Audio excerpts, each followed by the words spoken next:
Il est possible que tu sois dans une génération où tu as tendu la main à plusieurs pour recevoir de l'aide, mais tu n'en as pas eu. Je prie ce soir par le Saint-Esprit que ta vie soit marquée par l'aide divine.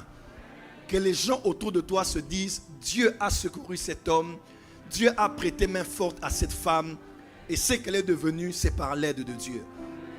Et Esdras est compté parmi les serviteurs de Dieu que Dieu a utilisés durant la période post-exilique. Déjà, vous devez savoir, lorsqu'on parle par exemple des prophètes dans les Écritures, il y en a plusieurs de Genèse à Apocalypse.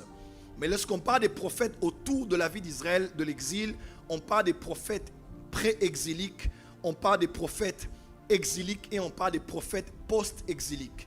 Les prophètes pré-exiliques sont les prophètes qui ont vécu et exercé leur ministère avant l'exil de Babylone. Amen.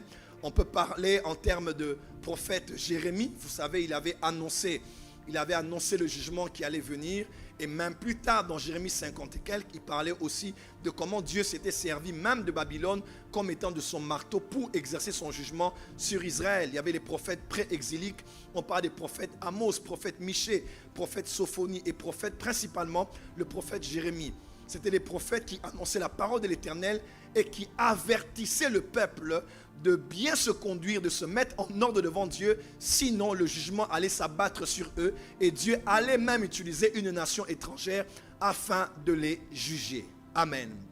Et lorsque l'exil est arrivé, les Babyloniens sont venus, ils ont brûlé la ville fortifiée, tout ce qu'on avait comme forteresse, muraille, ils ont brûlé, ils ont tué le roi, tué les princes, ils ont ravagé Jérusalem, ils ont détruit le temple. Ceux qui étaient partis